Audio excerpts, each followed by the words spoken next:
नमस्कार दोस्तों, स्वागत है आपका हमारे ऐसे वर्तक यूट्यूब मंच में। मैं हूं आपके साथ जितेंद्र कुमार, लेकर के आया हूं एक बड़ी खबर आपके लिए। दोस्तों, देश के सर्वोच्च न्यायालय से एक बड़ी खबर होती है।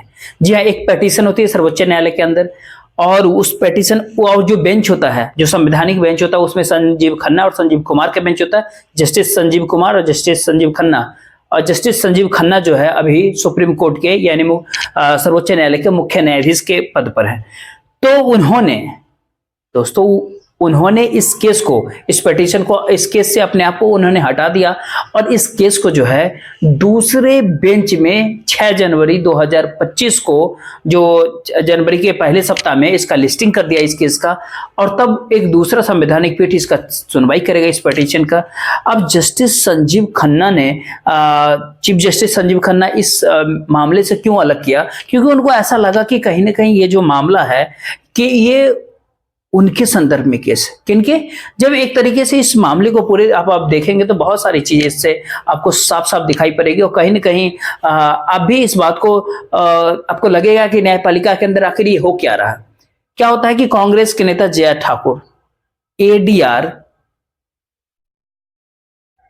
ये जो है पीओसीएल, यानी ऐसे कई सामाजिक प्रहरी, लोक प्रहरी, ऐसे कई सामाजिक संस्था हैं जिन्होंने जो चुनाव आयोग, इलेक्शन कमीशन के अंदर आयुक्तों की जो नियुक्ति को लेकर के जो नया कानून गठन हुआ था, जो बना था, उसको चैलेंज करते हुए एक पिटीशन फाइल किया था। और कौन कानून होता है वो? आपको ध्यान है, मुख्य चुनाव आयुक्त और अन्य चुनाव आयुक्त, ब्रैकेट में नियुक्ति, सेवा की शर्त और पदावधि, उसके अधिनियम 2023 के धारा 7 और धारा 8 की संवैधानिकता को चुनौती देने वाली वो याचिका होती है।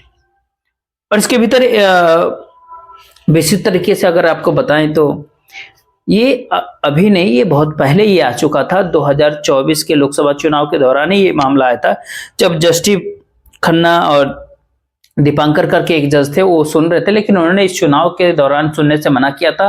डीवाई चंद्रचूड़ साहब चीफ जस्टिस थे, मुख्य न्यायाधीश थे, या तो वो इस मामले को भूल गए या उन्होंने जानबूझ करके इस मामले को नजरअंदाज किया, क्योंकि शायद वो लगा कि जो कुछ भी हो रहा है वो ठीक ही हो रहा है, और जो हो रहा था वो तो गलत हो रहा था।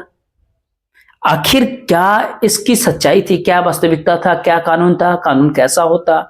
मामला क्या होता है कि मामला होता है संविधान पीठ ने, सर्वोच्च न्यायालय के एक संविधान पीठ ने एक व्यवस्था दिया था। व्यवस्था के भीतर यह जिक्र किया गया था कि प्रधानमंत्री नरेंद्र मोदी स्वयं सबसे बड़े विपक्षी दल के नेता और मुख्य न्यायाधीश, देश के मुख्य न्यायाधीश, इन 3 लोगों का पैनल, ये जो चुनाव आयोग की जो नियुक्ति जो होनी है, ये लोग तय करेंगे। 3 लोग मिलकर, प्रधानमंत्री, सर्वोच्च न्यायालय के मुख्य न्यायाधीश और एक विपक्ष के सर्वोच्च पार्टी के नेता। लेकिन सरकार ने इस मामला को नहीं माना और एक कानून लेकर रखा है इसी। अब उस कानून के अंदर उन्होंने क्या किया? प्रधानमंत्री खुद रहेंगे, एक कैबिनेट मिनिस्टर उनका साथ में होगा, और एक कोई विपक्षी दल का नेता रहेगा, और 2-1 से होगा। यानी ये 3 लोग, प्रधानमंत्री, उनका कैबिनेट मिनिस्टर, दोनों तो एक तरफ हो जाते हैं, स्वाभाविक होंगे भी, और विपक्ष के नेता एक तरफ, तो 2 बना में 2-1 से तो जीत होगा ही। जो 2 लोग सोचेंगे वही नियम होगा। इसका साफ मतलब है, इसके भीतर कोई ट्रांसपेरेंसी नहीं, ये कोई प्रक्रिया है ही नहीं। ये सीधा नियुक्ति है सरकार के द्वारा। सरकार जिसको चाहेगी उसको इलेक्शन कमीशन के चीफ बना देंगे, और राजीव कुमार की नियुक्ति उसी नए कानून के तहत की गई थी।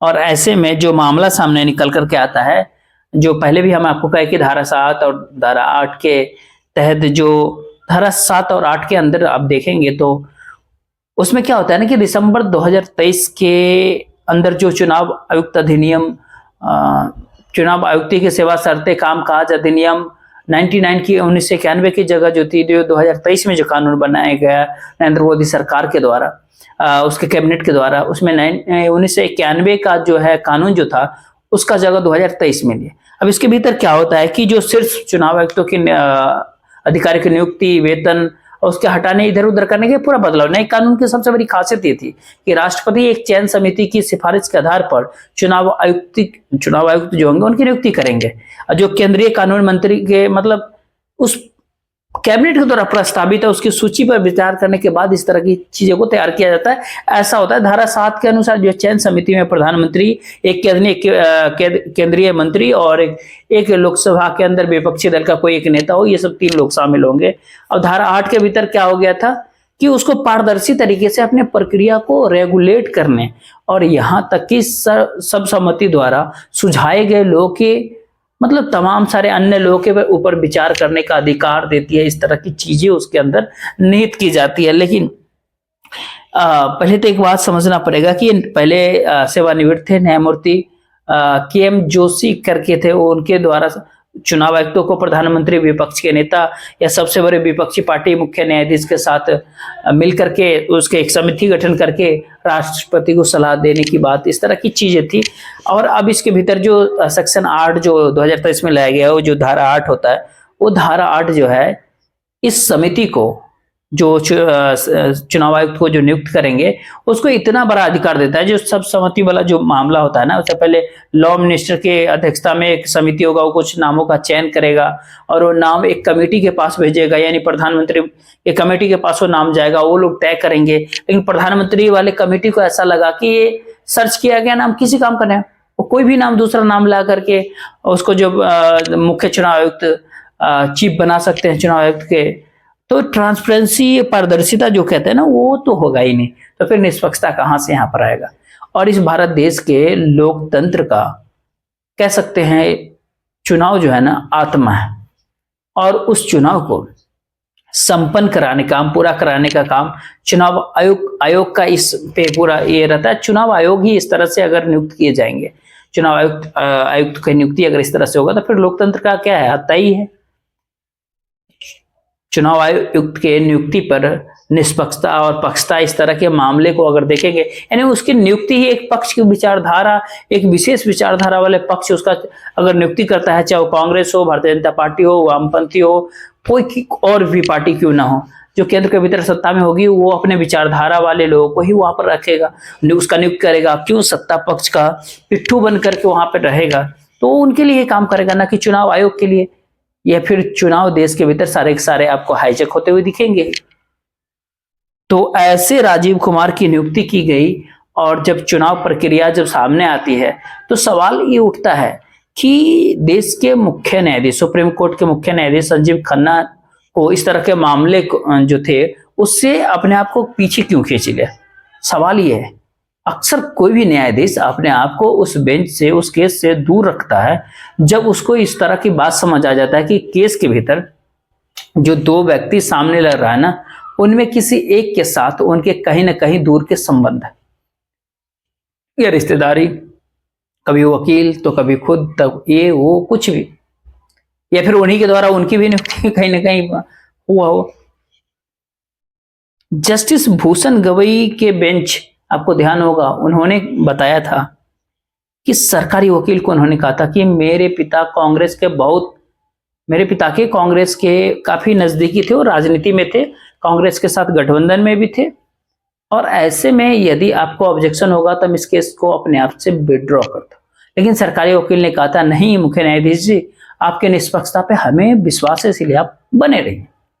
लेकिन इस मामले के भीतर जस्टिस संजीव खन्ना ने किसी ने को नहीं पूछा और स्वयं अलग हो गया, खुद को पीछे कर लिया। क्यों, क्या कर रहा था? ये कोई संजीव खन्ना का व्यक्तिगत केस तो था नहीं, ये तो पूरा देश का।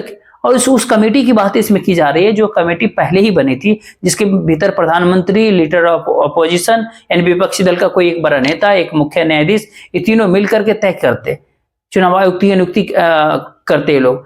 लेकिन जस्टिस खन्ना, DY चंद्रचूड़ साहब जब थे चीफ जस्टिस, अब संजीव खन्ना है, उसके बाद कोई और होंगे, मुख्य न्यायाधीश की कुर्सी वहीं होगी, लोग तो वहां से आते जाते रहेंगे।